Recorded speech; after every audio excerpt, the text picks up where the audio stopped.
Cricket time ஃபேன்ஸுக்கு வணக்கம். So நேற்றைய போட்டியை ஆர்சிபி கம்ஃபர்டபுளா வின் பண்ணிட்டாங்க. One of the best win. அது மட்டும் இல்லாம கிட்டத்தட்ட ஒரு 9 கேம் விளையாண்டுருக்காங்க இல்லையா. ஸோ இதுல ஒட்டுமொத்த டீம் பெர்ஃபார்மன்ஸ் அப்படின்னு சொல்லி அதை வின் பண்ணியிருக்காங்க அப்படின்னா இந்த ஒரு கேம் தான். இதுக்கு முன்னாடி வரைக்கும் பேட்டிங் டிபார்ட்மெண்ட் நல்லா பண்ணும், பவுலிங் வீக் ஆயிடும், ஒரு சில டைம்ல பவுலர்ஸ் நல்லா பண்ணுவாங்க, பேட்டிங் வீக் ஆயிடும், மிடில் ஆர்டர் பிரச்சனை இருந்துச்சு, ஒருத்தன் ஃபீல்டிங் சொதப்புவான், இன்னொருத்த விக்கெட் எடுக்க மாட்டான்னு சொல்லிட்டு ஏகப்பட்ட குழப்பங்கள் இருந்தது. ஆனா நேற்றைய கேம்ல பெர்ஃபெக்டான ஸ்குவாடு, பெர்ஃபெக்டான ஒரு சூப்பரான ஒரு லைன் அப், அதுல மாற்றமே கிடையாது. எல்லாருமே வந்துட்டு பெஸ்ட்டை கொடுத்தாங்க. ஸோ உண்மையாலுமே ஒரு நல்ல டீம் பெர்ஃபார்மன்ஸ் அப்படிங்கிறதுக்கு உதாரணம் ஸோ நேற்றைய மேட்ச் தான். அதில் மாற்றமே கிடையாது. இதை நீங்க அக்ரி பண்ணிக்கிறீங்க அப்படின்னா கமெண்ட்ல ரெட் கலர் ஹார்ட்டை போட்டு அக்ரின்னு சொல்லுங்க. சரி, ஓகே, இது எல்லாமே ஒரு பக்கம் இருக்கட்டும். இதை தாண்டி ரஜத் பட்டிதார், அவரை பத்தி தாங்க இந்த வீடியோல பேச போறோம். ஆர்சிபியோட அடுத்த 10 இயர்ஸ் பிளான்ல இந்த ஒரு மனுஷன் இருக்காரு அப்படிங்கறத மாற்றமே கிடையாது. நேத்து ஒரு இன்னிங்ஸ்ங்க, விராட் கோலி மேல இருக்க பிரஷரை எடுத்து விட்டார். இந்த வீடியோ ஃபுல்லாமே அவரை பத்தி தான் பார்த்து தெரிஞ்சுக்க போறோம். அதுக்கு முன்னாடி ஃபர்ஸ்ட் டைம் சேனலுக்கு வரீங்கன்னா மறக்காம சப்ஸ்கிரைப் பண்ணி சப்போர்ட் பண்ணுங்க. அப்பதான் அப்டேட் எல்லாமே உங்களை வந்து சேரும். சரி, வாங்க வீடியோக்குள்ள போலாம். ஃபர்ஸ்ட் ஆஃப் ஆல் 2 வருஷத்துக்கு முன்னாடி ரஜத் பட்டிதார் அந்த ஒரு இன்னிங்ஸை பார்த்துட்டு ஸோ கண்டிப்பா ஆர்சிபியோட ஃபியூச்சர் இவர் தான் அப்படிங்கிற மாதிரி வந்துட்டு முடிவு பண்ணிட்டாங்க. உண்மையாலுமே ஆர்சிபிக்கு நீங்க ஒரு லிஸ்ட் எடுத்து பாருங்க. எப்பவுமே அந்த டாப் 3 ஒர்க் ஆகும்போது மட்டும்தான் அவங்க வின் பண்ணியிருக்காங்க. ஒரு காலத்துல வந்துட்டு தில்சன், கெயில், விராட் கோலிங்கிற மாதிரி இருந்தது, ஏபிடியும் இருந்தாரு. ஸோ அதுக்கப்புறம் விராட் கோலி, ஏபிடி அப்படிங்கிற மாதிரி வந்துட்டு இருந்துச்சு. ஸோ மிடில் யாராவது சப்போர்ட் பண்ணுவாங்க, மேக்ஸ்வெல் அப்படிங்கிற மாதிரி இருந்துச்சு. ஸோ இப்போ Faf du Plessis Maxwell, Virat Kohli அப்படிங்கிற மாதிரி ஆயிடுச்சு. ஸோ இதுல மேக்ஸ்வெல் ஃபார்ம்ல இல்லைங்க, அதனால வெளியில போயிட்டாரு. ஸோ வில் ஜாக்ஸ் எல்லாம் உள்ள கொண்டு வந்தாங்க. சோ எப்படியும் இந்த டாப் 3 மட்டும் தானே ஒர்க் ஆகுது. சோ ஆர்சிபிக்கு ஒரு நல்ல மிடில் ஆர்டர் பேட்ஸ்மேனுடைய பேர் சொல்லுங்க பார்க்கலாம் அப்படிங்கிற மாதிரி சொல்லியிருந்தாங்க. ஆக்சுவலா ஏபிடி வில்லியர்ஸ் மிடில் ஆர்டர்ல ஆடி இருக்காரு. பட் இருந்தாலும் நான் மீன் பண்றது அப்படிங்கிறது ஒரு இந்தியன் பேட்ஸ்மேன். சோ ஒரு நல்ல இந்தியன் பேட்ஸ்மேன் ஆர்சிபிக்கு காலங்காலமா மிடில் ஆர்டர்ல கன்சிஸ்டன்டா பண்ணிட்டு இருக்காண்டா அப்படிங்கிற மாதிரி நம்ம ஒருத்தரையே சொல்ல முடியாது. சிஎஸ்கே எடுத்துட்டு அப்படின்னா பத்ரிநாத் இருந்தாருங்க, கிட்டத்தட்ட ஒரு 6 வருஷம் பக்கம் தூண் மாதிரி இருந்தாரு அந்த ஒரு டீம்ல. சோ அதுக்கப்புறம் பார்த்தோம் அப்படின்னா அம்பத்தி ராயுடு மிடிலையும் பண்ணாரு, ஓப்பனிங்கும் இறங்கினாரு. அவங்களுக்கு அந்த ஒரு மாதிரி middle order combination Bravo and Dhoni வரைக்கும் இருந்தாரு. தோனி ஒரு காலத்துல நம்பர் 4, நம்பர் 5, நம்பர் 7 சொல்லிட்டு அந்த மிடில் ஆர்டர்லயே வந்துட்டு கட்டி ஆண்டுட்டு இருந்த ஒரு மனுஷன் சொல்லலாம். அதே மாதிரி மும்பை இந்தியன்ஸ் எடுத்துக்கிட்டீங்க அப்படின்னா இன்னைக்கு ஏகப்பட்ட யங்ஸ்டர்ஸ், சூரியகுமார் யாதவ் மாதிரி ஒருத்தர் மிடில் ஆர்டர்ல இருக்காரு, ஹர்திக் பாண்டியா ஓரளவுக்கு சப்போர்ட் பண்றாரு. சோ இதை தாண்டி திலக் வர்மா யாராவது ஒருத்தர் சப்போர்ட் பண்ணிடுறாங்க. ஆனா ஆர்சிபியை பொறுத்த வரைக்கும் இந்த மிடில் ஆர்டர் மிகப்பெரிய பிரச்சனையா இருந்துச்சு. சோ போன வருஷம் Rajat Patidar and Will Jacks உடைய காம்போ நம்ம எக்ஸ்பெக்ட் பண்ணிட்டு இருந்தோம். இவங்க 2 பேரும் இருந்திருந்தாங்கன்னா ஏதாவது 2 மேட்ச் வின் பண்ணியிருந்தா கூட போன வருஷமே குவாலிஃபை ஆயிருப்பாங்க. அன்பார்ச்சுனேட்லி 2 பேரையுமே மிஸ் பண்ணாங்க. சோ பட்டிதருக்கு இன்ஜுரி அப்படிங்கறதுனால வெளியில போனாரு. சேம் வில் ஜாக்ஸ் வர முடியாத ஒரு சுச்சுவேஷன் ஏற்பட்டுச்சு. ஆனா இந்த தடவை பார்த்தோம் அப்படின்னா ரஜத் பட்டிதார் திரும்பி வந்தாரு.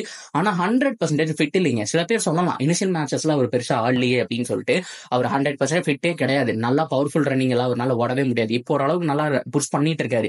பட் இருந்தாலும் இதுக்கு முன்னாடி 7 கேம்ஸ்ல பார்த்தோம் அப்படின்னா அவர் ஒரு அளவுக்கு தான் ரொம்ப ஸ்ட்ரெயின் பண்ணாம தான் இருந்தாரு.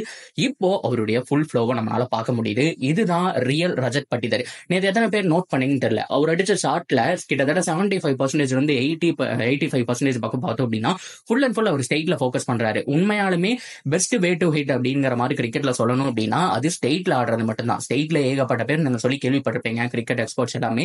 பிகாஸ் வந்துட்டு குயிக்கா பால் போகும்போது அந்த இடத்துல ஃபீல்டரும் இருக்க முடியாது. நல்ல ஹைட்ல போனா மட்டும்தான் லாங் ஆஃபோ ஓடி வந்து அந்த பவுண்டரி எட்ஜ்ல வந்துட்டு கேட்ச் பிடிக்க முடியும். ஸோ மற்றபடி ஸ்டேட்ல நீங்க அடிச்சீங்க அப்படின்னா உங்களுடைய விக்கெட் பர்சன்டேஜ் ரொம்ப ரொம்ப ரொம்ப ரொம்ப கம்மி. ஸோ விக்கெட்டே எடுக்க முடியாது. ஸோ 4-6 அப்படின்னு சொல்லிட்டு ஸ்டேட்ல அடிக்கிறது ரொம்ப ஈஸி.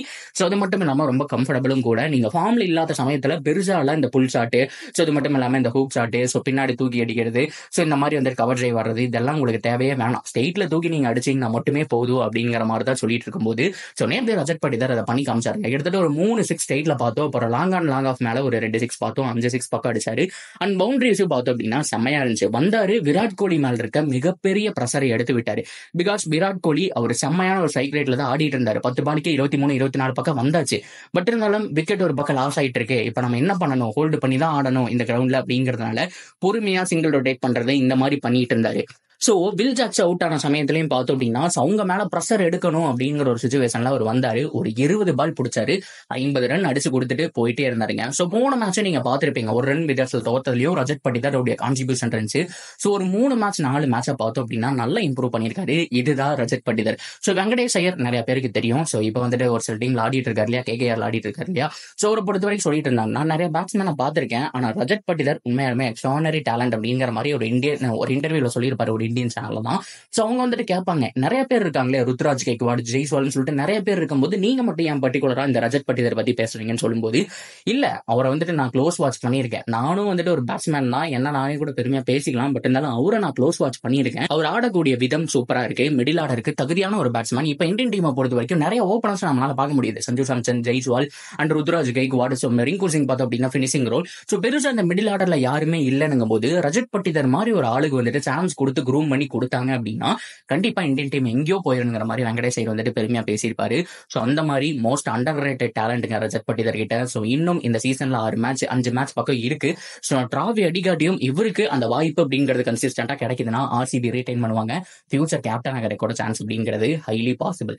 ஸோ நீங்க ரஜத் பட்டிதர் பத்தி என்ன நினைக்கிறீங்க? நேத்து ஆன அவருடைய இன்னிங்ஸ் தான் கொஞ்சம் புஷ் பண்ணி கொடுத்த 20 பால் 50 பார்த்தோம் அப்படின்னா நேத்து ஆர்சிபியை வின் பண்ண வச்சிருக்குன்னு சொல்லுவேன். பேட்டிங் டோட்டல்ல 200 போறதுக்கு மிக முக்கியமான காரணம் விராட் கோலி ஒரு பக்கம் வந்துட்டு அவர் 50 அடிச்சு கூட செலிப்ரேட் பண்ணல. பிகாஸ் அவருக்கே தெரியும் 40 பால் 50 அடிச்சு என்னப்பா பிரயோஜனம்ங்கிற மாதிரி அவருக்கே தெரியும். பட் இருந்தாலும் அவர் மேல இருக்க ப்ரெஷர் எடுத்து கொடுத்தது ரஜத் பட்டிதர் தான். அந்த ஒரு 50 ரன் தான் பார்த்தோம் அப்படின்னா இந்த வின்னிங் டோட்டலுக்கு ரொம்ப குரூசியலா இருந்திருக்கு. இல்லைன்னா பேட் கமின்ஸ் நேத்து ஆன அந்த கடைசி ஸ்டேஜ்ல பார்த்தோம் அப்படின்னா ஆல்மோஸ்ட் எஸ்ஆரை சேஸ் பண்ணிருப்பாங்க அந்த ஒரு 50 ரன் இல்லைன்னா. ஸோ பட்டிதருக்கு அந்த ஒரு கிரெடிட் கொடுக்கணும் அப்படிங்கிறது இந்த ஒரு வீடியோல நான் சொல்லக்கூடிய ஒரு விஷயமா இருக்கு. ஸோ நீங்க என்ன நினைக்கிறீங்களோ தாராளமா கமெண்ட் செக்ஷன்ல சொல்லலாம். தொடர்ந்து அப்டேட் சேனலோட நினைஞ்சிருங்க.